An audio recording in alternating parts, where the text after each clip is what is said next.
I've always chosen to use a nano mister after lash application, but recently I've learnt a few new things that should be done differently to try and help prevent glue allergies on clients. Firstly, let me clarify where this information is from.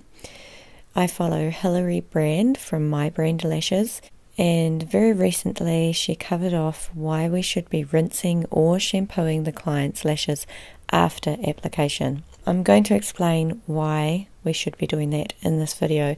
I highly recommend that you follow Hilary on her Instagram or IGTV. She just goes into information and knowledge in so much depth. She is the lash guru.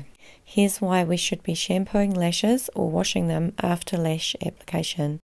In the glue that we use for lash application, there is cyanoacrylate. So when you're lashing, the adhesive vapors are released into the air and they can settle on your client's skin.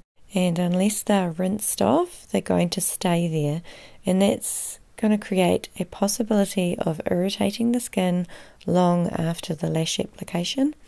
So currently, a lot of us are using the aftercare information that includes telling our clients not to get their lashes wet within the first 24 hours. You may have seen videos where large blobs of glue are shock polymerized when water has been applied to the glue within 24 hours. However, the fact is, providing we are using small amounts of lash glue, 95% of the lash glue is cured within 2 minutes.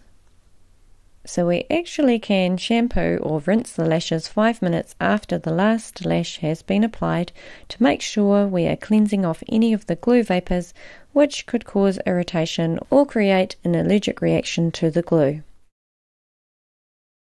Until recently, I had the common misbelief that getting lash extensions wet within 24 hours of completion would shock polymerize the glue on the client's lashes. And this is what shock polymerization of glue looks like. I did my own test to see how a large blob of glue would react to water after 5 minutes, compared to lash extensions with a small amount of glue used. I tested on training lashes and also on a flat surface.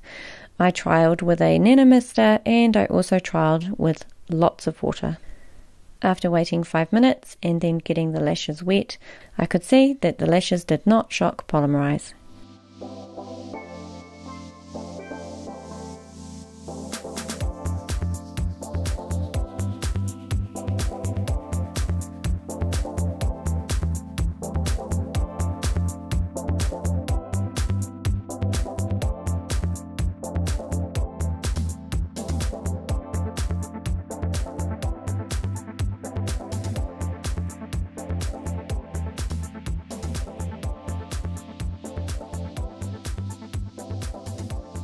You can rinse with ordinary tap water or shampoo the lashes. I have in the past made a video on how to make your own lash shampoo, or you can purchase pre-made lash shampoo, or use something like Christianthe Eyelid Cleanser. In this example on training lashes, I've just put a little bit of the eyelid cleanser on the pad. I've added a drop of water and then used a cleansing brush. I sweep through the lashes. I don't use circular motions to clean the extensions as that could tangle them up. In my pre-cleaned shampoo, I do tend to cleanse the lashes more thoroughly to ensure the makeup between the lashes is removed. I'm much more gentle cleansing or shampooing the eyelash extensions at the end of the treatment because I'm more concentrating on trying to make sure the skin, the eyelids, in between the lashes are cleansed of any glue vapor. You can also put the Christianthe gel into a bottle and add some water, and then you have a solution pre-made. After shampooing the lashes and the eyelids, then you just rinse with normal tap water. Another thing that I learned from Hilary Brand is that your cleansing brush should be thrown or give it to your client, but if you're using it to cleanse lashes, all of the things that we don't want on lashes are definitely getting up in there in the bristles of the brush, and you can't cleanse them, just get rid of them. After rinsing, I just dab off the excess water with a tissue and the lashes dry and become fluffy again if you're doing your Russian volume sets.